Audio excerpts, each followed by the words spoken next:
الأرواح المسلمين والمسلمات وإلى أرواح أبينا وأمنا الفاتحة. أعوذ بالله من الشيطان الرجيم. بسم الله الرحمن الرحيم. الحمد لله رب العالمين الرحمن الرحيم مالك يوم الدين إياك نعبد وإياك نستعين اهدنا الصراط المستقيم صراط الذين أنعمت عليهم غير المغضوب عليهم ولا الضالين.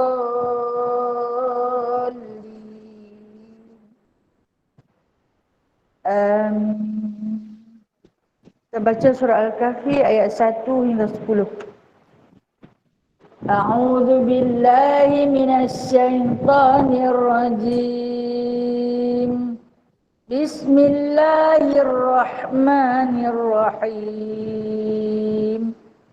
Alhamdulillahilladzi anzala ala 'abdihi al-kitaba wa lam yaj'al lahu 'iwaja qayyiman liyunzira ba'san shadidan min ladunhu wa yubashshiral mu'minina alladhina ya'maluna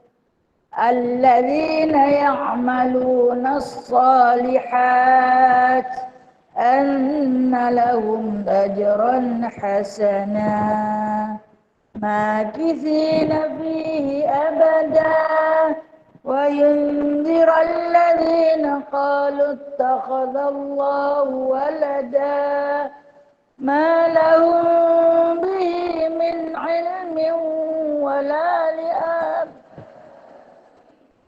kaburat kalimatan takhruju min afwahihim in yaquluna illa kadhiba fala'allaka baqi'un nafsaka ala atharihim illam yu'minu bihadzal hadisi asafa inna ja'alna ma 'alal ardi zinatan linabluwahum ayyuhum ahsanu 'amala wa inna laja'iluna ma 'alayha sa'idan jurza am hasibta anna ashabal kahfi war-raqim kanu min ayatina ajaba idh awal fityatu ilal kahfi faqalu rabbana atina min ladunka rahmah wa hayyi' lana min amrina rasyada. Sadaqallahul azim. Salawat tafrijiyah na. Allahumma salli salatan kamilatan wa sallim salaman tamman ala sayyidina Muhammadin alladhi tanhallu bihil uqadu wa tanfariju bihil kurabu wa tuqadha bihil hawaiju wa tunalu bihir raghaibu wa husnul khawatimi wa yustasqa ghamamu biwajhil karim wa ala alihi wa sahbihi fi kulli lamhatin wa nafsin ونفس بعدد كل معلوم لك برحمتك يا أرحم الراحمين. بسم الله الرحمن الرحيم. رب اشرح لي صدري ويسر لي أمري واحلل عقدة من لساني يفقه قولي. اللهم صل على سيدنا محمد وعلى آل سيدنا محمد. ربي يسر ولا تعسر، ربي تمم بخير يا كريم. سبحانك لا علم لنا إلا ما علمتنا إنك أنت العليم الحكيم. إنك أنت السميع العليم. إنك أنت التواب الرحيم. أما بعد فيا عباد الله, sahabat-sahabat yang dirahmati Allah sekalian, alhamdulillah kita rafakkan setinggi-tinggi syukur ke atas Allah Subhanahu wa taala atas nikmat dan rahmatnya, limpahannya, pemberiannya yang tidak pernah putus kepada kita. Kita kembali lagi setelah lama kita bercuti. Mungkin tak cuti dah kot lepas ni, wallahualam. Semua ni kerja Allah, no? Kan kita dah mula menerima hakikat kita nak hidup bersama dengan kuman tu. Bukan keputusan kita, ni keputusan Allah, nak. Keputusan Allah, kita kena hidup dengan kuman tu. Jadi kita kena biasakan diri, menghormati. Jika ada orang yang tak mau bersalam, jangan kita terus kata kat dia sombong. Orang suruh tangan pun tak mau, perlukan. Kita tak boleh kata macam tu. Kita hidup zaman lah ni, kita kena faham. Dia tak mau salam. Bila dia tak mau salam, ada sebab dia jaga diri dia. Kan kita disuruh kita jaga kita. Jadi ada yang tak kisah. Boleh salam, boleh peluk, boleh sayang. Ada yang salam pun dia tak mau. Kadang-kadang lepas dia sentuh kita, dia cepat-cepat sanitize terus. Kita rasa macam, awak kotor sangat ke aku ni? Mungkin aku pembawa kuman, tapi tak boleh kita rasa macam tu. Buang sifat prasangka buruk kita ni. Dia jaga diri dia. Kita jaga diri kita. Jadi terpulang kepada seorang individu untuk sama-sama jaga diri dia. Tapi kita jangan lupa, kita jaga kita, Allah lah yang menjaga kita. Apapun permasalahannya, kembalilah kepada Allah Ta'ala. Cuma pesan saya, jangan kita sangka buruk dekat orang. Bila lepas-lepas dia salahkan kita, cepat-cepat cuci tangan dia. Bukan dia maksudkan kita tu bawa kuman, tak. Mungkin dia rasa diri dia tak cukup imunisasi dalam badan dia, jadi dia perlukan perlindungan yang lebih. Baik, alhamdulillah. Kita akan, saya ulang balik. Hari tu saya dah bawa bab yang pertama. Bab yang pertama, kitab saya, kitab Jawi. Muka surat 23. Daripada kitab Penawar Bagi Hati, iaitu pada menyatakan syarhut ta'am. Yang ini jahat makan, sangat loba makan. Cuba tengok kitab Rumi, muka surat berapa? 60? 61. Buka semua. Kitab Rumi, muka surat 61. Saya yakin kakak-kakak kita yang ada kitab Rumi. Siapa ada kitab Jawi yang ni? Yang ada kitab Jawi, muka surat 23. Yang ada kitab Jawi, muka surat 23.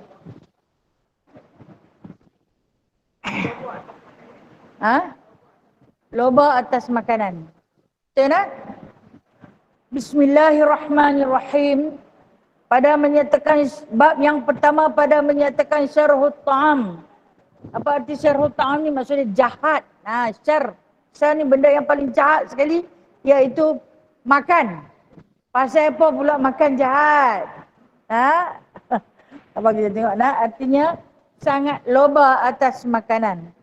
Adalah sangat loba atas makanan itu setengah daripada asal segala kejahatan.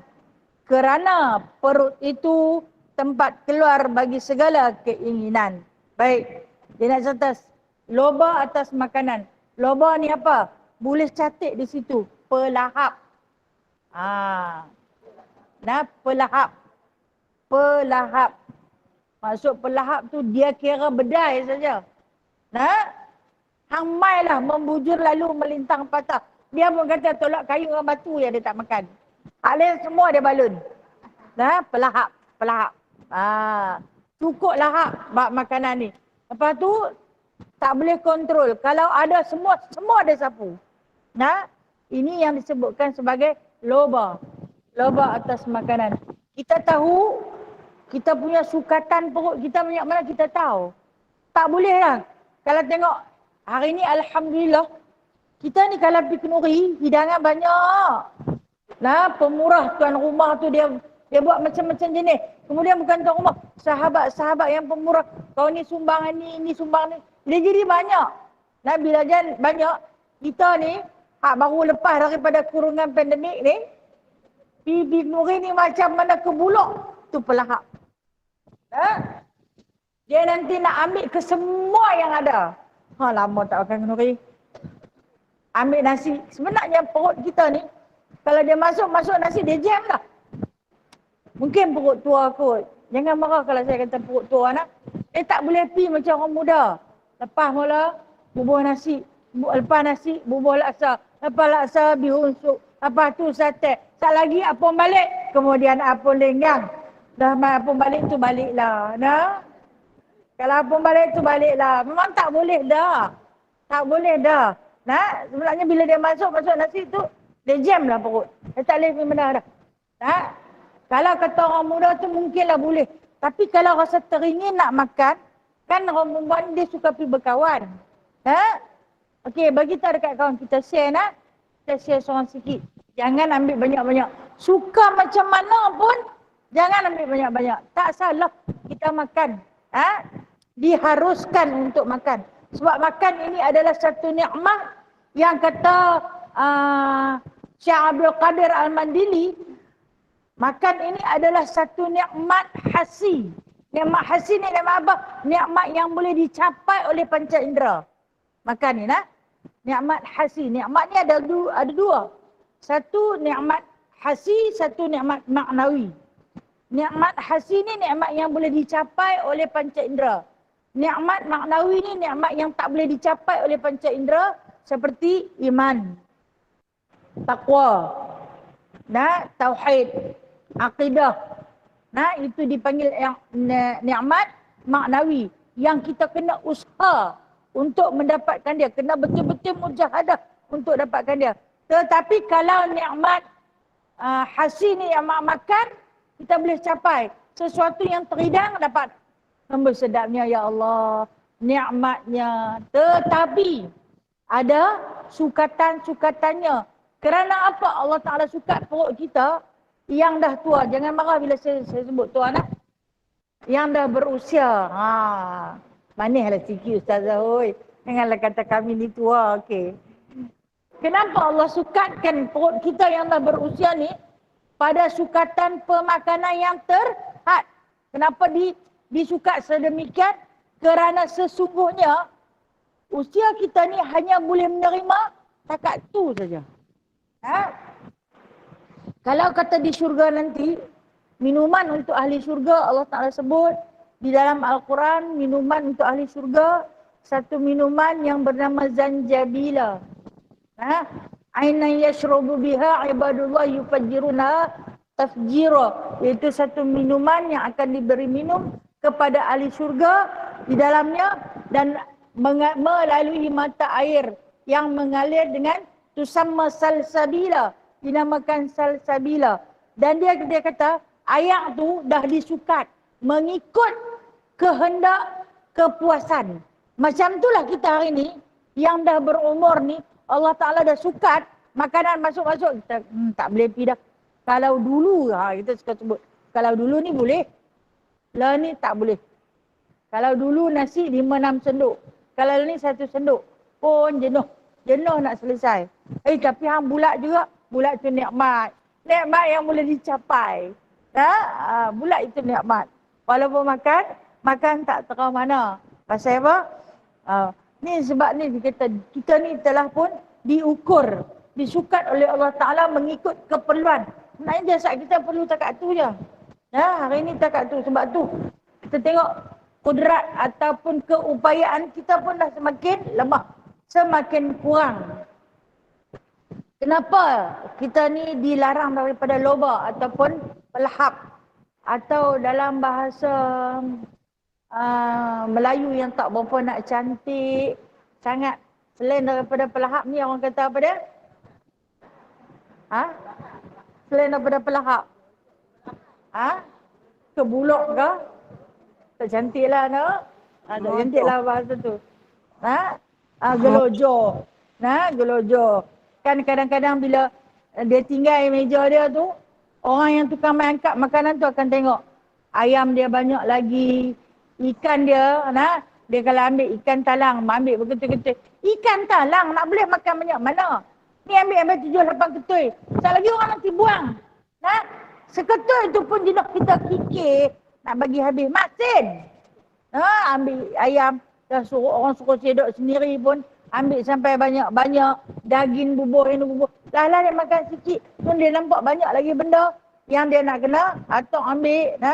Ini janganlah ada di dalam diri kita. Ini di antara yang dilaknati oleh Allah dan juga Rasul. Sebab apa? Kerana perut itu tempat keluar bagi segala keinginan. Perut kita ni, dia tempat keluar bagi segala keinginan. Apa yang kita ingin. Di antara pergerakan anggota kita, kita nak buat jahat kat orang pun keluar daripada dalam perut. Sebab hati tu duduk dalam perut. Betul ke hati duduk dalam perut? Duduk di dalam tu perut lah. Mana ada hati duduk gantung di luar? Kalau kita bubuh macam rantai tu gantung di luar. Dah kan? Dia duduk di dalam keinginan. Bila mana kita makan, makanan kita itu jadi darah. Darah tu dia pam ke hati. Nak kerja hati ni dia mengepam darah. Dia akan bercampur. Maka darah daging itulah yang akan tumbuh. Keluarlah niat macam-macam. Suka sangka buruk dekat orang. Suka nak kata dekat orang. Benci selalu kepada orang. Selalu memandang benda ni, benda yang baik itu kepada benda yang tak baik. Dia berpunca daripada makan. Sebab itulah disebut di sini dikatakan bermulanya segala keinginan daripada dalam perut. Dan perut itu tempat isi makanan. Kerana daripadanya terjadi keinginan faraj. Keinginan faraj ni tulis itu syahwat. Syahwat. Kemudian apabila mengerasi oleh keinginan makanan dan keinginan jima, nescaya terjadi daripadanya sangat loba kepada harta. Bila dah ada dua keinginan, bila perut diisi dengan pemakanan yang macam-macam, terlalu loba dalam pemakanan, maka akan timbul dua keinginan. Pertama, keinginan faraj. Apa keinginan faraj? Keinginan berjima. Yang kedua, dikatakan keinginan pada kemegahan. Ini dua. Dia keluar mai. Bila dah keinginan faraj ini, maksud syahwat ni dia tak kira siapa. Sebab itulah di dalam satu hadis, seorang sahabat jumpa dengan Rasulullah. Dia kata dia ni teringin nak kahwin tapi tak ada kemampuan. Rasulullah nasihatkan dia kurangkan makan. Kurangkan makan. Iaitu dengan cara berpuasa. Kerana apabila perut lapar, keinginan syahwat itu menurun. Jadi Rasulullah nasihatkan dia memperbanyakkan untuk berpuasa. Puasa itu menahan diri daripada perbuatan-perbuatan yang mungkar. Kalau kita tengok, kita kalau puasa tak teringin. Kadang-kadang nak sembang dengan orang pun tak berapa nak bernafsu. Keinginannya kurang. Kekuatan amalnya lebih orang yang puasa ni. Kalau kata bulan puasa ni, kita pun tahu kita punya ibadah, amal ibadah yang kita nak buat tu, kalau bulan lain tak khatam 30 juzuk, tapi bulan puasa dia boleh istiqamah untuk khatamkan Al-Quran. Dengan dia buat grup dalam alam maya pun dia masuk khatam. Dia buat grup alam nyata. Pagi-pagi ada yang lepas subuh, ada yang lepas tarawih, dia buat pun khatam. Kemudian dia sendiri seorang-seorang pun khatam. Sebab apa? Sebab puasa. Lapar. Nah, tapi kalau dia tak berpuasa, lagu itulah dia start mula alif lam mim, mula daripada Syawal nak bertemu dengan Ramadan pun tak habis lagi. Walhal kalau dalam bulan Ramadan ni semua grup dia boleh selesaikan. Sebab apa? Sebab puasa. Nah, kalau kita tengok daripada hadis Nabi SAW, kata Sayyidatina Fatimah radhiyallahu anha, kata beliau, kami keluarga Rasulullah, yakni keluarga Rasulullah ni semua isteri-isteri Rasulullah termasuk anak, menantu dan cucu-cucu Rasulullah sallallahu alaihi wasallam. Sekali lagi saya ulang, kami, kata Sayyidatina Fatimah, keluarga Rasulullah tidak pernah kenyang. Maksud dia makan tak pernah kenyang. Tidak pernah kami mencapai makan sehari 2 kali. Hanya sehari sekali saja. Kita kalau makan sehari sekali ini sedih tak kira. Makan pagi ni saja, kena roti canai setengah sebiji, esok pula baru nak dapat makan. Tak kira dia duduk sebut yang tu lah. Sampai ke petang ni kita takut kan makan apa hari ni, makan roti canai tu ya sebiji. Sampai malam tak makan apa, roti canai tu je sebiji. Lepas tu dia jumpa kawan dia pula, esok dia abang pula. Malam tidur tak apa nak lena, pedih perut makan roti canai tu je sebiji. Ni kata Fatimah, kami keluarga Rasul tak pernah kenyang. Tak pernah makan kenyang. Tak pernah makan sehari 2 kali. Hanya sehari sekali. Bermakna kan Rasulullah mentaukidkan, membenarkan kata-kata Sayyidatina Fatimah ketika mana Rasulullah menjamah makanan. Lepas tu ada lagi balance sikit. Nampak sahabat mai panggil. Dalam makanan tak banyak. Panggil pula mai makan, mai makan. Mai makan sekali. Tapi bila mana makan bersama-sama dengan para sahabat yang lain, ada di kalangan sahabat tu seorang kata, hari ni kenapa makan tak apa kenyang? Entah kemarin makan kenyang. Rasulullah kata mungkin ada salah seorang di antara kita yang makan berjemaah ni tak baca bismillah. Apabila tak baca bismillah, maka hilanglah keberkatannya. Okey, kita nak tengok berkatnya kita makan apabila kita iringi dengan doa dan bismillah. Kita buka puasa. Hidangan ni macam-macam lah ikut keinginan. Ikut keinginan. Kita pun ada keinginan. Syahwat keinginan kita tu ada. Mak nak makan asam pedas, bapak nak makan gulai. Kita kata dekat bapak, hari ni makan asam pedas tak mau. Wah dia cayak nampak langit, aku nak alikat. Jadi dia kena buat juga. Tapi dia teringin nak makan asam pedas. Dia buat juga asam pedas kat dia. Buat 2 ekor ikan. Dia buat gulai tu untuk seisi rumah. Kata mai anak tu, dia nak makan ayam masak kicap, hampir beli. Aku tak mahu buat dah, hampir beli. Kata kan dia nak sayur pucuk. Jadi dia mai lah berjenis-jenis, berlambak-lambak tu. Abang yang bongsu dia nak makan masak asam ikan talang. Tak apa, itu senang. Aku boleh tomek. Buka puasa sekali lagi. Dengan berkat bismillah dan doa tu. Lepas makan ayat, lepas tu dia duduk. Kenyang. Tak boleh nak masuk dah. Dia makanlah seorang sikit. Hak yang punya berjenis-jenis.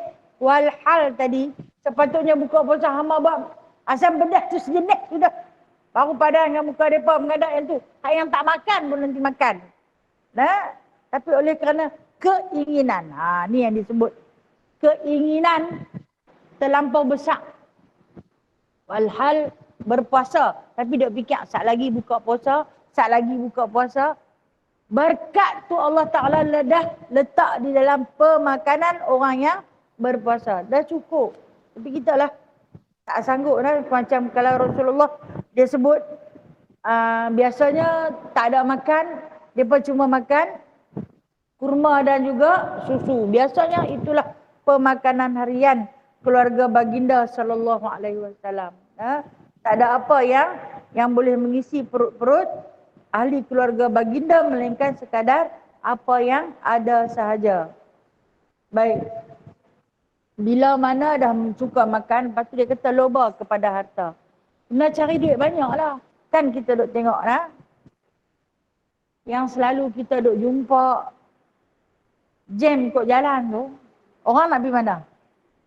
Pergi kerja. Betul tak? Bila kita tanya nak pergi kerja, kerja buat apa? Kerja lah nak cari mak. Ha.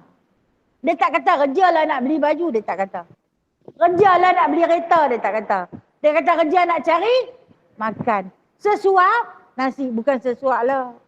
Bersuap-suap kan.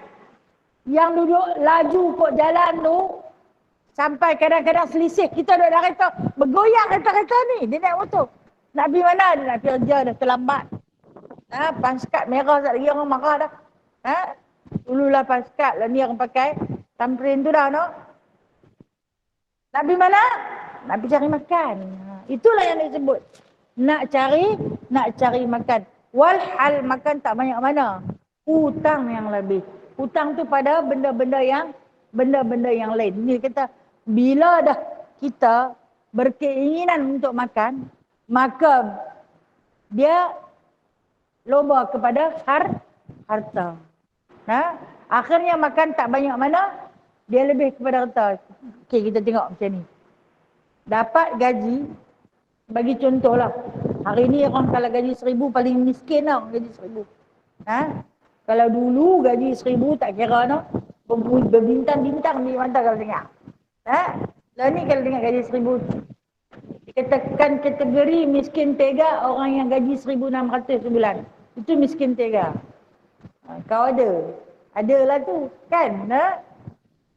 Kalau dulu 400, insyaAllah. Saya ingat waktu saya sekolah pondok, ayah saya gaji 250. Rasa macam banyak tu. No?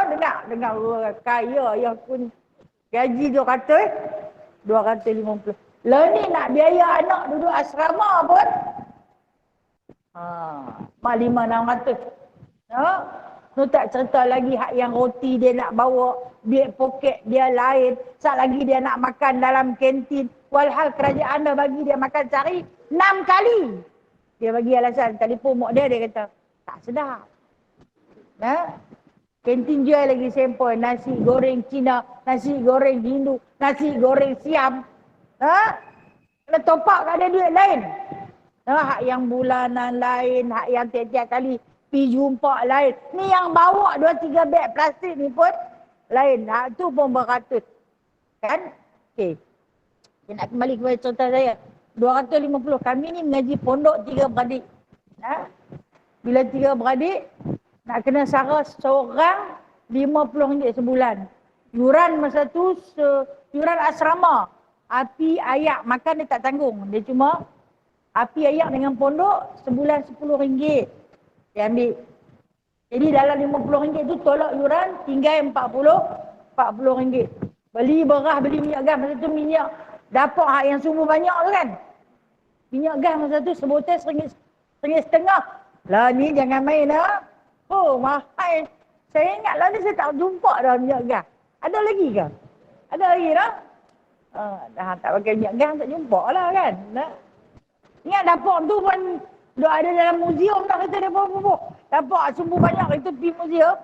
Tengok-tengok lah dapur ni dah masuk muzium dah. Bermakna dah lama. Dah purba dah. Nah. Okey, tolak beli minyak gas, tolak beli beras apa semua. Tinggal RM30. Mak saya kata makan sehari RM1. Makan pagi, makan tengah hari, makan malam. Sehari RM1. Hari ni kalau kita tengok budak-budak lah ni, duit RM1 hak biru tak layan kot. Tak ada harga. Kalau kita pergi pasar malam, carilah benda RM1. Tak ada dah. RM2. Ayak pun dah RM2. Taraf kehidupan kita berbeza dengan cara kedudukan. Maukah mereka tak lari kot jalan? Jalan ni punya jam dalam Pulau Pinang ni hampirlah lorong mana. Baru ni saya ada tetamu dari Medan. Nah, dia main dia duduk 3 hari.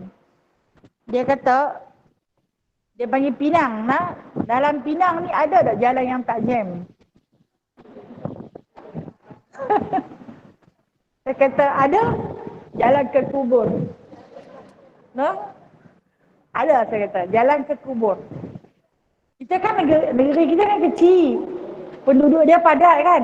Cuba tengok satu-satu rumah ada berapa biji kereta. Kan?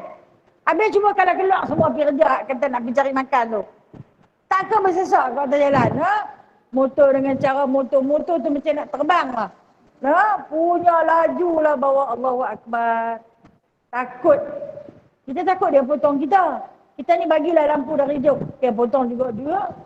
Kan? Atau amat tak amat kena berhenti. Dan ni kalau kita nak kata, kalau kita langgar motor, kita salah. Kalau motor langgar kita, pun kita salah. Kok mana pun kita salah. Kerana tak mau bersalah, tak usah kena kereta terus. Tak usah pergi mana. Nah, ini yang disebut. Kalau nak cari makan, maka hang akan lobalah pada harta. Kerana tidak menunaikan dua keinginan itu, melainkan dengan harta. Tak dapat menunaikan dua keinginan, makan dan jima. Dua keinginan, makan dan jima. Catatlah kalau kata dua tu, dua ni dua apa? Dua ni pertama makan, keinginan nak makan. Yang kedua keinginan nak jima, melainkan dengan harta. Kena ada harta, bolehlah kedua-duanya. Contohnya kalau nak berjima, dia nak kahwin lah, kena ada harta. Kalau nak makan, pun kena ada harta. Tak kira lah harta tu walaupun RM1, itu adalah harta. Dan yang disebut, dan terjadi daripada keinginan kepada harta itu, ingin kepada kemegahan. Itu permulaan dia. Bila dah ada harta, mau pula kepada kemegahan. Yang ni belagak lebih. Hari ni punya zaman, kalaulah kita ada harta, maka kita akan dipandang dan kita disanjung. Kalau kata kita tengok dalam satu-satu institusi pengajian, kan dia ditapis mengikut kelayakan untuk nak masuk. Tapi kadang-kadang pencapaian tak terang mana. Tapi dapat masuk. Sebab apa? Bapak dia ada kabel orang dalam. Ataupun bapak dia ada jawatan sekian-sekian. Maka anak dia mudah dapat masuk. Yang kita ni kena tunggu giliran. Kena tunggu dia. Bagi kita pula tunggu. Kalau ada kosong, dia panggil. Itu memang tak ada kosong dah tu. Tunggu kalau ada kosong. Padahal orang yang main tak ada kelayakan pun boleh masuk. Pasal bapak dia kenal orang di dalam. Dia kata, hidup kalau ada kemegahan, di sisi manusia mudah untuk kita lalui. Tapi kalau kita tak ada siapa-siapa di dalam yang kita kenal, kalau dalam bahasa kita, dia ada kabel kuat, cepatlah. Cepat dapat diterima. Begitu juga dengan projek-projek. Projek-projek juta ni, kalau kata yang tak ada kemegahan, payah nak dapat. Kena usaha daripada bawah dengan penuh susah payah. Tapi kalau hak ada, tak payah nak pergi susah-susah. Baliknya terus dapat ke puncak. Inilah yang disebutkan. Bila manusia itu dalam keadaan terlalu tamak pada makan, maka dia akan tamak kepada harta. Bila dia tamak kepada harta, maka dia tamak kepada kemegahan. Itu yang dikatakan segala maksiat itu berpunca daripada perut. Dan kemudian pada pemakanan yang kita tahu, maaflah saya bukan pakar pemakanan, saya pakar makan saja Bukan pakar pemakanan, pakar makan. Tentang makan tu, alhamdulillah lah tidak terjadi besar ni lah Okey. Rasulullah kan ajak, Rasulullah ajak cara kita makan maka kata baginda SAW, sebaik-baik cara makan iaitu menggunakan tangan. Guna jari. Kerana sesungguhnya pada jari kamu itu mengalirnya satu tenaga yang baik belah kanan. Sebab apa? Kita berwudu bermula dengan tangan kanan. Kerana pada tangan kanan itu ada satu energi. Enzim yang paling baik sekali ada di bahagian tangan kanan. Bahkan ulama-ulama fiqh menafsirkan tulisan 81 yang ada di tapak tangan kita ini adalah jumlah enzim yang terdapat di dalam tubuh badan kita yang mengalir keluar melalui celah-celah jari dan celah-celah kuku apabila kita mencapai makanan dengan menggunakan tangan kanan. mengalir 81 enzaim keluar air tu. Jadi kalau kita guna camca, dia tak keluar juga kurang lah. Camca dia keluar ke besi. Tapi kalau kita guna jari terus, dia akan mengalir. Kita tak boleh salah lah kalau orang tu sakit ke, dia tak boleh makan dengan tangan, dia kena makan dengan camca. Itu lain cerita lah. Ini sebaik-baik yang diajar. Bila Rasulullah ajak tu tentu ada pasal. Maka ulama-ulama fiqh cari. Pasal apa Rasulullah suruh makan menggunakan tangan? Maka ditemuilah kebaikan-kebaikannya. Di antaranya kita berwuduk, memulakan wuduk dengan basuh tangan. Tidak. Basuh tangan kanan. Rasulullah ajak dia basuh tangan kanan dia 3 kali. Okey. Kita biasanya bila kita berwuduk, kita basuh tangan sampai belakang tangan kan? Betul tak? Tapi bila makan kita basuh tapak tangan sikit ya kan? Tapak tangan. Sebenarnya kita kena basuh sampai ke belakang tangan tu. Oh nampak sangat kebulok nak makan nasi. Basuh tangan nak makan. Bukan nak makan dengan belakang tangan. Makan dengan tapak tangan. Tapi pasal apa dia pusing dengan belakang tangan sekali? Cara Rasulullah makan macam tu lah. Dia basuh tangan macam tu. Lepas ni kalau pergi keluri basuh betul, kita buang ayak banyak tau. Bukan buang ayak. Agak-agak lah nak basuh tangan. Kita pun tengok cara orang basuh tangan. Ada yang jenuh kita tunggu di belakang dia. Tak, sudah. Hang basuh apa? Susah teruk. Main rumah kenduri. Kau orang sedia ayak seorang sikit je. Agak-agak lah. Tidak apa lap sudahlah dengan tisu. Lap boleh tak? Awak tak boleh berak pakai tisu pun boleh. Tambah makan. Makan dengan tahi tu. Mana yang lebih suci? Makan. Kalau tak mau basuh boleh tak? Boleh. Tapi nak makan basuh. Lepas makan kalau tak mau basuh, boleh balik pergi basuh di rumah. Sip ayak tuan rumah. Pun boleh.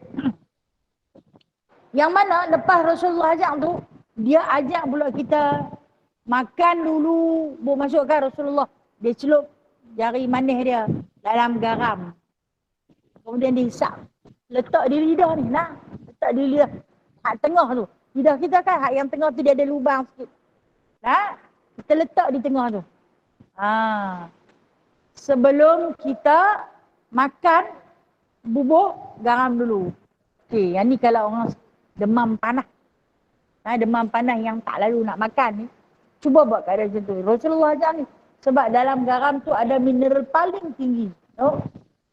Orang yang demam, dia kata dia tak lalu makan. Dia pakai mulut dia ni tak boleh tak makan. Kita celup dengan jari manis, selawat 3 kali, bubuh di tengah lidah dia tu. Sat lagi bagilah. Mungkin dia boleh minum susu sedap sikit. Mungkin boleh dia makan moi. Bagi sedap sikit. Apabila permulaan dengan garam. Ini yang Rasulullah ajak. Satu lagi dia kata lepas makan tu, sekali lagi jilat dengan garam. Tapi kita ni, kita dah tabuk banyak dah garam di dalam makanan. Rasulullah ni tak bubuh garam dalam makanan. Jadi dia bubuh lah. Dia makan dulu dengan garam tu. Asalah sedap. Kita ni pasal garam dah terlebih had. Maka bawa mudarat. Apa dia kemudaratan? Dah lah dalam makanan tu dah ada garam. Hang cicah pula garam bubuh. Pipi cek darah naik 200. Dia nak jadi darah tinggi. Benda sunnah ni, bila kita buat ikut suka kita, dia bawa kemudaratan. Membawa kemudaratan. Kalau kita ikut macam yang Rasulullah ajak tu, elok sangatlah. Okay, baik. Seterusnya. Kemudian apabila menuntut ia akan harta dan kemegahan dan mendapat ia akan keduanya, nescaya berhimpun padanya oleh beberapa banyak daripada kebinasaan. Bila dah kita susah payah mendapatkan kemegahan, maka kita akan berhimpun di dalam diri kita beberapa kebinasaan. Bila dah ada megah, apa perasaan megah ini? Megah ini adalah satu rasa nak tunjuk dekat orang, kata dialah yang ada. Dialah yang paling kaya. Dialah yang paling hebat. Itu kemegahan. Maka akan berkumpul dalam diri dia beberapa kebinasaan. nak cerita punca makan ni. Apa dia? Seperti yang pertama dia kata, riak. Yang pertama, riak. Timbul perasaan nak tunjuk dekat orang. Dah megah, kena keluar tunjuk dekat orang lah. Dia ada kemegahan, ada kemampuan. Beli gelang hak besar tu. Beli rantai hak labuh. Lepas tu tiba-tiba nak kena pakai dalam tudung. Kan? Lepas tu kena tunjuk kat orang, bubuh di luar. Bubuh di luar, rasa macam pelik pula bubuh di luar. Bubuh di dalam, bagi tudung singkat, dia terjelenlah keluar. Ni pau ni baru beli. Ni edisi terbaru baru keluar ni. Ni ada 10 je dalam Malaysia. Itu riak. Subang. Sikit punya cantiknya Subang. Kata tersembunyi ni. Tebuk tudung, buah gantung kat luar. Ada kan? Tak kepelik. Pakai tudung dah cantik. Tengok tergantung-gantung Subang. Allahu Akbar. Apa cerita orang fashion lah ni no?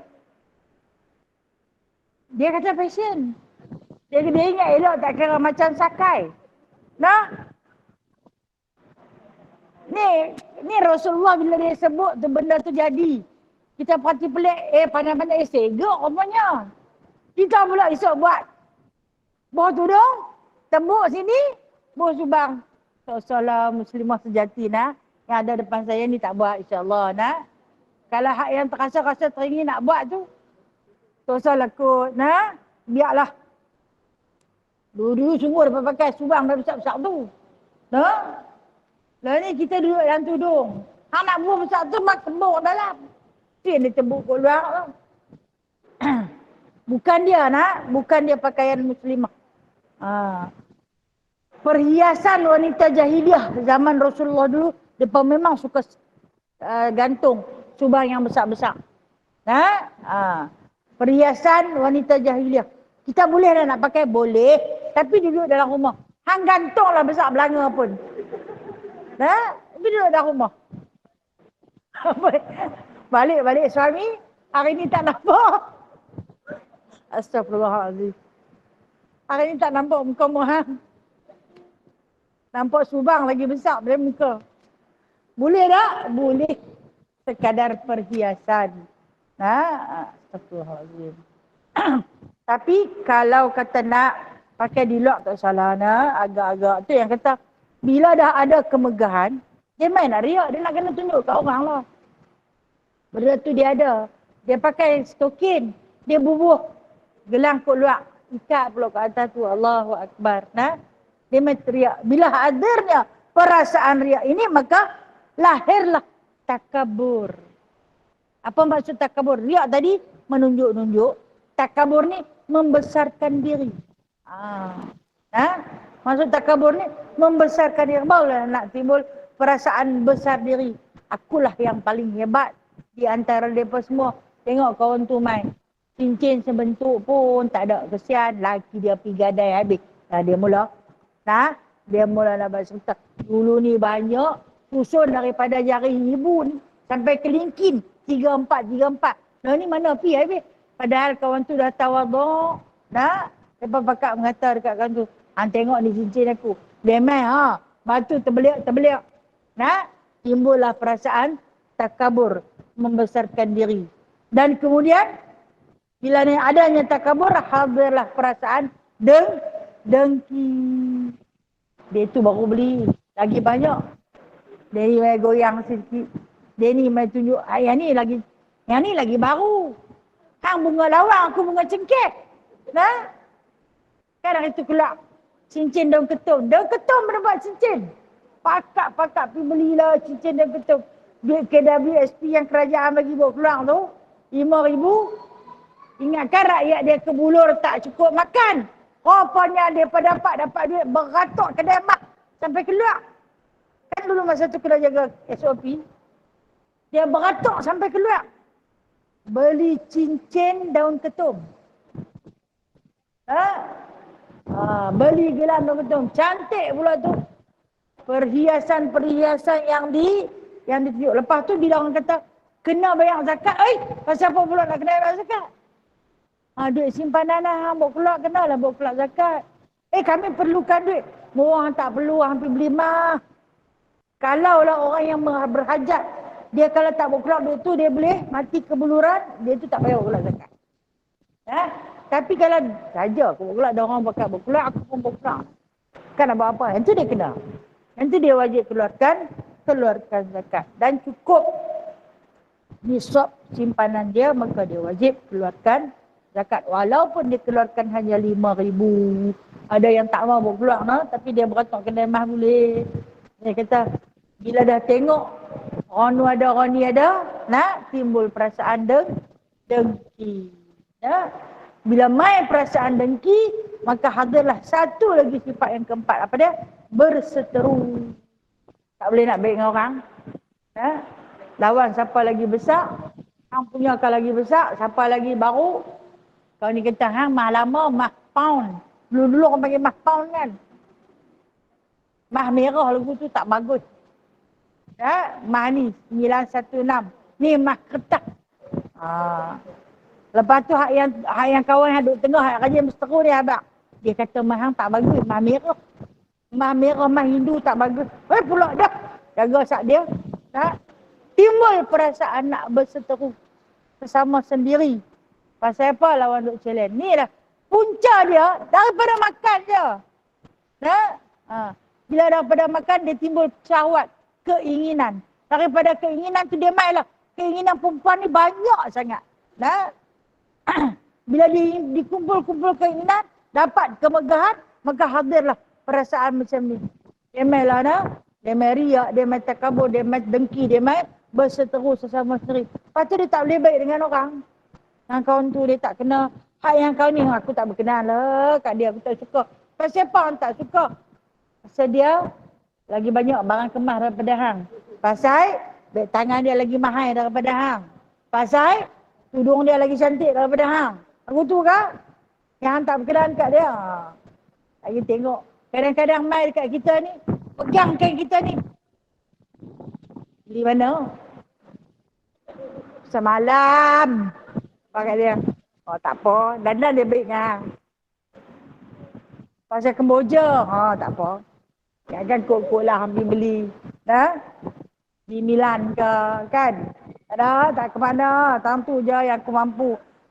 Kita kalau tengok orang yang sembah tinggi-tinggi ni. Kita sembah dengan dia bawah-bawah tu. Baru dia boleh kawan dengan kita. Ni kita tinggi, dia tinggi, kita tinggi, dia tinggi. Lawan-lawan gaya terjun jatuh. Lebih kurang, berlebih kurang. Kita kalau tengok, dia ni dia suka dipuji. Puji dia. Rasulullah ni sifat macam tu. Kau ni dia suka dipuji. Dia suka diraih. Puji dia dan raihkan dia. Kalau tidak esok, dia com dah. Dia buat tak tahu je dekat aku. Aku macam ni punya hebat pun dia buat tak tahu. Dan tempat keluar semuanya. Semuanya apa? Sifat yang kita sebut tadi. Sifat riak, sifat takabur, sifat dengki, sifat berseteru itu. Semuanya tempat tu keluar daripada perut. Kerana dalam perut adanya hati. Sebab itulah kitab ni nama kitab penawar bagi hati. Dia bukan bagi ubat. Sebenarnya dia balun kita kalau nak kita baca ni. Dia kata dekat kita. Bukan dia kata kat siapa-siapa dah. Dia kata dekat kita. Siapa yang boleh kata dekat kita ni? Allah saja yang boleh kata dekat kita. Dia kata api. Bila dia kata macam lah. Kita dulu kalau kata mak tak boleh tiak, melampau. Bila dia boleh tiak tu, sikit dia kata. Tu pasal aku marah. Hari ni makin tidur awal lah sikit. Cuba kalau tak kata apa. Lagi matahari tak tengah kepala tak bangkit. Kita ni macam ni lah bila kita asyik. Lala ni siapa nak marah kat kita? Siapa berani nak marah kat kita, tera-tera kita ni? Berani marah kat aku. Tak masak nasi, apa jangan makan. Satu rumah. Biar Allah yang marah kat kita. Biar Allah yang menegur kita. Daripada mana Allah tegur kita? Daripada Al-Quran. Daripada mana Allah tegur kita? Daripada hadis Rasulullah sallallahu alaihi wasallam. Macam mana kita nak tahu? Kita belajarlah. Bila kita belajar, buka-buka kitab penawar bagi hati. Dia ni mesti duk kata dekat aku saja. Sungguh? Memang dia kata kat mengakui. Bila sebut saja perangai tak elok tu rujuk pada diri sendiri. Jangan kita, dia tu lagi tu. Dia tu lah, dia tu. Yang saya sebut tu kawan tu. Tak, aku. Kembalilah kepada diri kita sendiri. Nescaya kita akan cari ubat dia. Ubat tu ada dalam diri kita. Benda ni dia keluar dari perut kita, bukan dari perut orang lain. Dia bukan berjangkit. Lagu COVID tu dah. Riak dia tak jangkit. Takabur dia tak jangkit. Dia hadir daripada dalam diri kita. Itu bila orang yang ada penyakit riak, takabur, dengki, seteru ni maksud dia orang yang mengadu domba. Semua. Ini disebut dalam bahasa hari ni stroke. Orang kena stroke. Stroke apa? Stroke hati. Okey, kalau kita stroke badan, kita cubit dia tak rasa sakit. Kita cucuk dia tak rasa sakit. Macam itulah orang yang stroke hati. Hang kata pi lah apa? Dia mesti tak ada perasaan. Kata pi. Dia tak heran. Sebab apa? Hati dah kena stroke. Bahaya ni. Paling bahaya orang stroke hati. Sebab dia tak akan rasa. Dia nampak orang tu salah. Ni bukan aku ni, orang lain. Ni kawan ni kawan tak. Bila kita rasa perasaan sedemikian, maka inilah disebut sebagai, ni bahasa terkini lah, dia panggil stroke hati. Cacat seumur hidup. Boleh diubati dengan memperbanyakkan baca Al-Quran, memperbanyakkan berzikir, memperbanyakkan selawat, nak rawat hati. Semayang dia semayang, rajin semayang. Tapi mataulah kalau dia pergi semayang, sanggul dia tinggi ni. Telekung kalau tak ada bunga tak pakai. Bunga cangga. Dia habang pula. Ni telekung ni tak ada jual dalam Malaysia tau. Negara seberang. Tak tahulah. Di Malaysia dia akan berpula kualiti. Paling kualiti lah yang saya tahu. Yang saya tahu yang tu lah. Dia nanti ada dia susun bunga kadang-kadang sampai tengah kepala ni.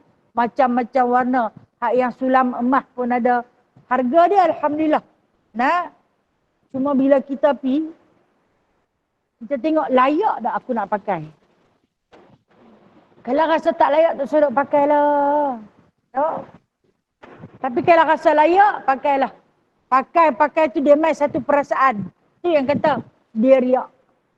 Bila hadirnya riak, dia tak kabur. Bila dia semayang, dia duduk pandang. Mimba sebelah. Ini yang telekor ada bunga, tak ada colour juga aku. Dia ni dia beli kembojanya ni RM30. Memang, hadirlah perasaan-perasaan sedemikian. Dia main kot mana? Dia main kot perut. Dia keluar ke dalam tu. Tempat kita isi makanan yang loba. Yang kita campur aduk macam-macam makanan dalam perut kita. Hadirlah perasaan-perasaan sedemikian yang sangat-sangat dilarang oleh Allah dan juga Rasulullah sallallahu alaihi wasallam. Maka kerana itu membesarkan oleh Rasulullah sallallahu alaihi wasallam akan pekerjaan lapar. Maka dengan sebab itu Rasulullah sallallahu alaihi wasallam membesarkan, catat itu, menyuruh. Saya duduk heran membesarkan apa ni? Menyuruh.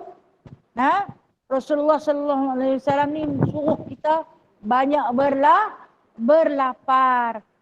Maksud dia macam ni kan, Rasulullah banyak mengajar kita untuk cara-cara berpuasa sunat. Di antaranya puasa Isnin dan juga Khamis. Kemudian dihiasi lagi puasa pada hari-hari putih. 13, 14, 15 atau 15, 16, 17 pada setiap bulan-bulan hijrah. Kenapa? Untuk mendidik nafsu kita agar tidak terlalu kenyang. Sebaliknya ada ruang-ruang untuk kita letakkan akidah keimanan dan ketakwaan apabila perut kita berlapar. Dengan sebab itulah baginda Nabi SAW sering kali berpuasa. Maka apabila kita mencintai Rasulullah SAW, kata Rasulullah, qul in kuntum tuhibbunallah fattabi'uni. Jikalau kamu kata kamu cinta kepada Allah, ikutlah cara aku. Ikutlah cara Rasulullah sallallahu alaihi wasallam, iaitu baginda banyak banyak berlapar. Maksud di sini banyak banyak berpuasa. Ini dia tunggu puasa wajib saja, sunatnya tiada. Maka hati makin keras dan membeku. Keras macam tu. Tunggu nak Ramadan baru dia puasa. Dia pun kata, kalau Ramadan tu tak wajib, aku tak puasa. Pasal Ramadan tu wajib, pasal itulah aku puasa. Bila main Ramadan, dia lah paling jahat. Pasal apa? Dia puasa. Pasal apa dia jahat? Dia tukang atok menu. Lepas tu dia dengan panah barannya, tak boleh silap sikit. Kalau orang tua-tua dulu dia marah awak tu lapak terkedarah lah jadi lagu tu. Bahasa tak cantik. Tu, lapak terkedarah lah naik angin. Bulan puasa, siapa suruh hang buka peti air? Buka peti air, jumpa tong kosong. Dia pun minum masa sahur tak isi balik. Ambil tong balik sampai tinggal rumah ni kelepong. Awak yang balik tong. Kosong. Awak nak minum kadang lah. Lepas minum semalam tak kerti isi. Tak apalah, saat lagi kita isilah kerja kita. Oh, mau hantar ke TV ke dapur. Nanti saat baru pukul 10 pagi. Dia kalau boleh nak suruh duduk di dapur dari pagi sampai buka ni. Baru mana buka dia. Pasal apa? Pasal dia puasa setahun sekali. Betul orang kata didik daripada awal. Rasulullah dah sebut. Memperbanyakkan berlapar. Yang ni dengan cara berpuasa. Oh, dia tak apa-apa yang ada. Kita makan apa yang ada. Apa yang ada. Sekali lagi dia ada. Sungguh. Allah dia hantar sekali. Dalam kita tak ada. Dalam akal kita ni. Tak tahu nak masak apa. Kadang-kadang kan kita tukang masak. Dia pun mati kutu. Aku sampai tak tahu nak masak apa. Buka peti air melengur. Depan peti air. Sekali lagi subuh. Dia mai. Masya Allah. Allah punya baik. Allah maha pemurah. Dia atok mai. Benda sampai berlambak-lambak. Tadi yang tak ada apa-apa tu. Kita pun tak tahu ada apa. Aku dah nampak ada ikan bilik dalam peti air tu. Masya Allah, sekali lagi dia hantar mai. Wa yarzuquh min haitsu la yahtasib. Kita hantar wakal kat dia. Sekali lagi dia hantarlah dengan tidak disangka-sangka. Kena hari tak ada apa, kita makan kurma je bang Petang ni buka-buka tudung adalah kurma 3 biji. Sunnah. Tak lagi melayanglah piring kurma tu. Pasal apa? Ni sebab Rasulullah kata. Dia hanya berlapas tahun sekali. Hati dia kerah. Hati surut dalam perut lah. Waktu lain dia isi, dia asak dengan pemakanan. Yang mana dia tak peduli. Halal ke, haram ke. Kita ni walaupun kita makan makanan halal. Tapi bila melebihi had, ia membawa kepada haram. Sampai tak boleh nak bergerak. Bila dia mai makan terlampau banyak, dia nak tidur. Dia mengantuk. Bila dia mengantuk, dia semayang pun lambat. Kena tidur kenyang, tidur lama. Lepas makan tengah hari. Katalah pukul 12.30 lepas makan tengah hari. Duk, sandak-sat. Ada gigi-gigi berubah tu colek. Sambil colek tu mata steam dah. Mengantuk dah tu. Tidur saat. Lehok lambat lagi katanya. Tidur tu, pukul 3. Amboi. Tak larat nak bangkit. So dah berlayak jauh. Duk melengung. Pening pula kepala. Sehari sembahyang dia buatlah. Ala kadar saja. Sekadar melakukan rutin sahaja. Bukan menjalankan tanggungjawab. Itu kata berpunca daripada makan. Punca dia mai daripada makan. Rasulullah kata, kalau mengantuk tidur dulu, jangan sembahyang lagi. Dia ada guna hak tu lah. Dia dah pakai hak tu lah. Tidurlah dulu. Dan seterusnya dia kata, maka sabda ia ni diriwayatkan daripada, dia tak sebut di sini. Kalau kata catatan di bawah, rawahu, diriwayatkan, diceritakan. Rasulullah pernah berkata, ma min amalin ahabbi ilallahi ta'ala minal ju'i wal atash. Artinya tiada ada pekerjaan yang lebih kasih kepada Allah Ta'ala daripada lapar dan dahaga. Maksud hadis ni, tidak ada satu pekerjaan yang paling Allah Ta'ala kasih dalam pekerjaan harian kita melainkan ju' wal atash. Berlapar dan juga dahaga. Apa dia? Puasa lah. Maksud hadis ni. Allah Ta'ala paling mengasihi sesiapa yang rajin berpuasa. Kalau kata kita tak boleh buat Isnin, kita buat Khamis. Tak boleh buat Khamis, kita buat Isnin minggu depan pula. Tak boleh Isnin minggu depan, buat Khamis minggu depan. Aku tu lah, tak apalah, nanti minggu depan lah. Nanti minggu depan lah. Duk tunda tu lah. Nah, akhirnya sampai tahun depan. Mai tengok-tengok rejab. Loh, puasa hari tu tak bayar habis lagi. Ulun nak bayar puasa. Tengok-tengok habis rejab, timbul Syaban. Syaban pun habis, tak apa kita bayar fidyah. Senang je dia, no? Tengok-tengok fidyah pun tak bayar. Kira, banyaknya hutang dengan Allah. Allah nak panggil balik bila pun tak tahu. Sebab apa? Ni sebab tak mau nak jaga. Sebab terlampau jaga juk dan atas. Dia jaga lapang, dia jaga minum. Makan dan minum saja dia jaga. Puasa dia tak mau jaga. Maka inilah menyebabkan Allah Subhanahu Wa Taala membenci orang yang terlalu loba dalam pemakanan hingga lupa kewajipan kepada Allah Subhanahu Wa Taala. InsyaAllah wallahu alam. Nah, selesai hari ini, kita akan sambung bulan depan. InsyaAllah. Bulan depan. InsyaAllah nak? Ada nak? Kan nak cuti pula? Cuti. InsyaAllah nak. Tak ada pasal apa kita tak cuti. Kecualilah dengan bersebab. Nah.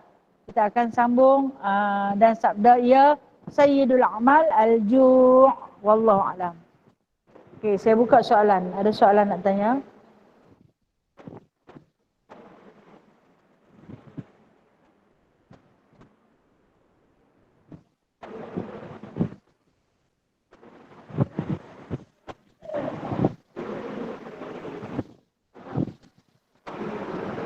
Ada soalan nak tanya?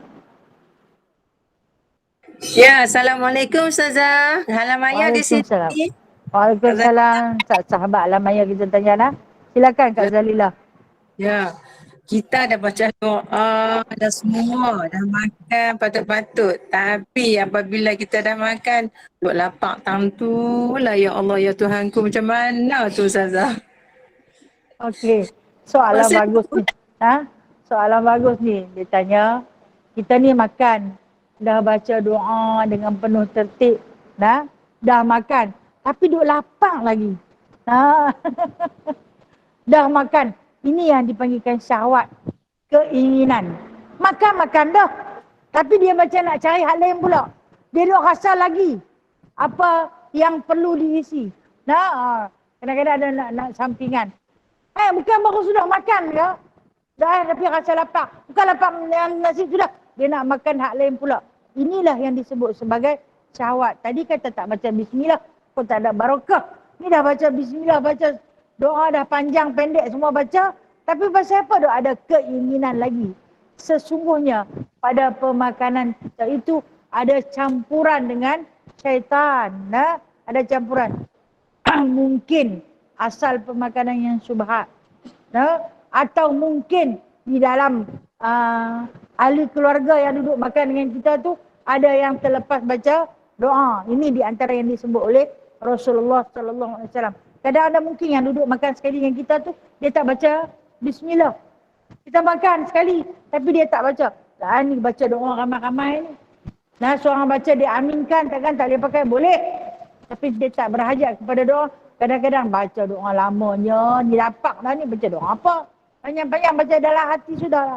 Dia tak redha kepada doa. Dan kadang-kadang penyebab kenapa kita berkeinginan lagi makan, terutama sekali penyebabnya adalah syahwat terlampau tinggi. Syahwat ni maksud keinginan. Nafsu terlampau besar. Membuatkan kita tak puas. Tak puas pada sedikit pemakanan. Jadi, saya bagi tahu Nabi SAW ajak kita, bahkan cara duduk pun Nabi ajak Nabi tak pernah makan duduk atas kerusi meja Nabi duduk di bawah. Nabi duduk macam orang duduk tahiyat awal tu. Tapi kaki kiri Nabi pacak rapat ke perut. Menyebabkan perut terkapit. Yang ni perut sampai tak terkapit, tu je besar. Dia apa? Aku tak boleh duduk makan dua, perut terkapit. Dia bagi lapang. Kelapangan itulah yang menyebabkan kedudukan itu diambil oleh bahagian syaitan. Maka syaitan yang tak pernah puas. Tu kata Rasulullah ni dia ajak. Dia ajak kita duduk macam tahiyat cuma kaki kiri ni.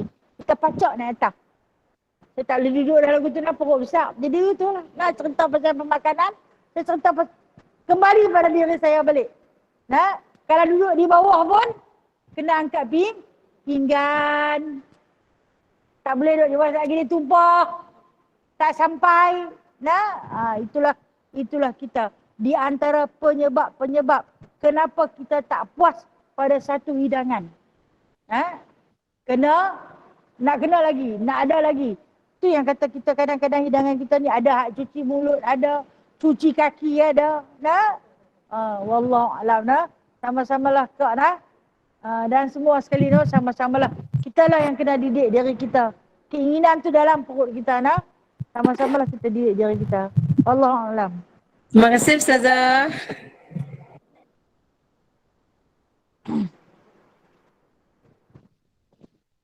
Tak ada lain dah Assalamualaikum Ustazah. Ya, ada satu lagi. Silakan Kak Ilah Jamilah.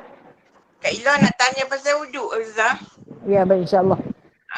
Kita ambil wuduk, masa nak cuci kaki, kita tak boleh nak tunduk, nak pegang kaki. Kita masa wuduk kena pegang kaki kan? Okey. Baik. Terima kasih. Tunduk, kita letak kaki kita je. Boleh tak? Ya, boleh.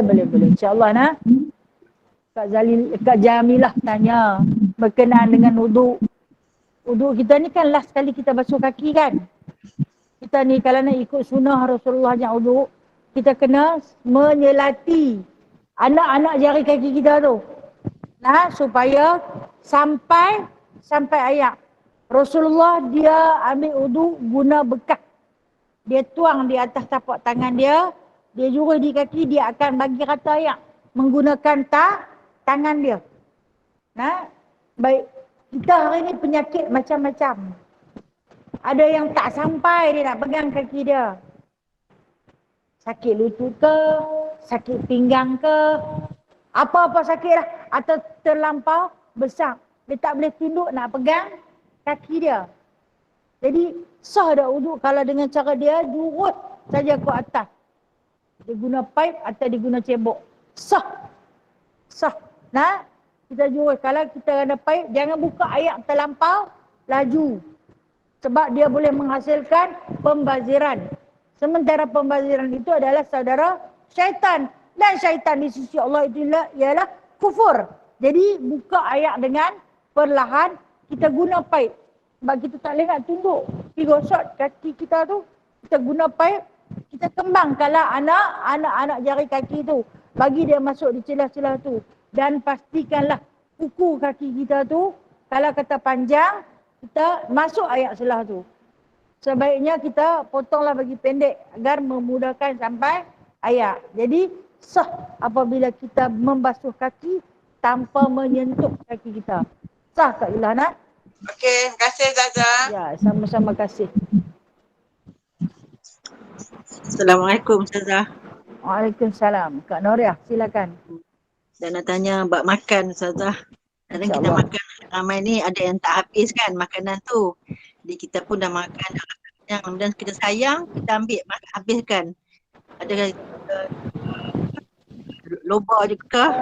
Okey, baik. Yang ni kerja mak-mak lah ni.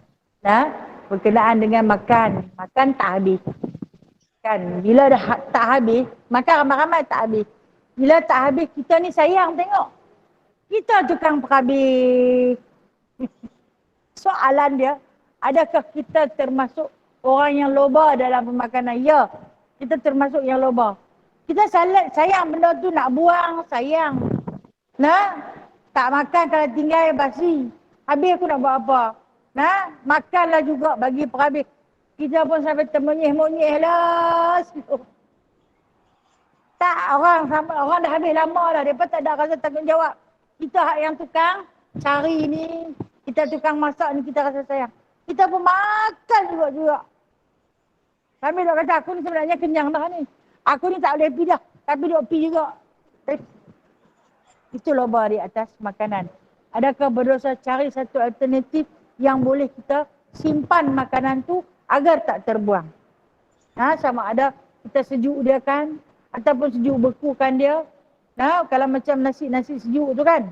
Nah, kita boleh simpan dalam peti sejuk. Lepas tu esok kan kita basuh. Kemudian kita campur pula dengan nasi yang kita masak hari ni. Macam tu lah. Tapi kalau sayur ni susah sikit. No? Sayur ni susah sikit. Kalau kata simpan dalam peti sejuk, memang tak makan dah. Pula tu kena pula keluarga ni. Dia tahu kata lauk tu perangai kemarin, dia tak makan dah. Oh, melampau. No? Mak masak apa mak? Aku tak masak apa, aku perangai gulai kemarin dia. Dia kira duduk nampak kedai. Nah? Kena dia ada diet, dia tak kata apa. Dia start motor, dia belah makan dulu. Tinggal dah kita duduk gisir gulai perangai tu. Nah? Habis tu kita larat je nak gisir dia. Kan? Itu loba nak, Kak Nora loba nak. Ya. Kita cari satu alternatif untuk kita simpan. Nah? InsyaAllah nah, wallahualam. Kita ni kalau cerita bab pemakanan kita semua berdosa. Nah? Banyak silap kita. Lagi satu Ustazah, kalau kita nak buang makanan kan, sisa makanan, kita pun ada doa Ustazah no. Kita baca fisabilillah. Kalau kita tak ada hisap. Betul kan Ustazah? Nah, memang kita bila kita nak buang makanan kita ada satu doa nah. Kita terpaksa buang. Nah. Iaitu fisabilillah. Hampirlah ke jalan Allah. Mudah-mudahan makanan yang kita buang tu ada semut yang kutip. Nah, ada kumbang, ada lalat, ada ulat, nah yang kutip. Fisabilillah. Pergilah ke jalan Allah. Kepada makanan nak buang macam mana? Bukan kita saja-saja nak buang. Sebut dia macam tu nah. Fisabilillah. Pergilah ke jalan Allah. Maknanya kalau kata anjing ke yang makan pun, makanlah. Kalau kata kucing liak ke, paling sangat pun ulat sampah. Nah, jadi mudah-mudahan pembuangan kita itu tidaklah dikategorikan sebagai saudara syaitan. InsyaAllah nah. InsyaAllah wallahu alam. Terima kasih Ustazah. Assalamualaikum warahmatullahi wabarakatuh. Habis dah no? Habis dah minta maaf banyak-banyak dah. Apa yang saya katakan itu sebenarnya adalah peringatan untuk diri saya sendiri dan renungan kita bersama. Yang baik itu Allah punya, yang tak baik, yang cacat celak itu adalah daripada kekurangan dan ketidaksempurnaan saya. Oleh itu saya minta ampun dan maaf. Andai ada kata-kata saya tadi menyinggung mana-mana pihak dan individu, ketahuilah setiap manusia itu berdosa. Maka sebaik-baik dosa iaitu dengan memohon ampun kepada Allah. Wallahu a'lam. A'udzubillahi minasyaitonirrajim. Bismillahirrahmanirrahim. Alhamdulillahirabbil alamin. Hamdan katsira, hamdan yuwafi ni'amahu wa yukafi'u mazidah. Ya Rabbana lakal hamdu kama yanbaghi li jalali wajhikal karim wa 'azimi sultanik. Allahumma iftah 'alaina futuhal 'arifin bihikmatik wanshur 'alaina rahmatak wa dhakkirna ma nasina ya dzal jalali wal ikram. Allahumma tahhir qulubana minan nifaq wa a'malana minar riya wa alsinatana minal kadhib wa a'yunana minal khiyanah. Allahumma rabbana atina fid dunya hasanah wa fil akhirati hasanah wa qina adzaban nar wa adkhilna jannata ma'al abrar ya aziz ya ghaffar ya rabbal alamin. Wa sallallahu ala sayyidina Muhammadin walhamdulillahi rabbil alamin. Taqabbalallahu minkum. Terima kasih Ustazah. Taqabbal ya karim. Terima kasih semua nak. Terima kasih. Terima kasih Ustazah. Sallallahu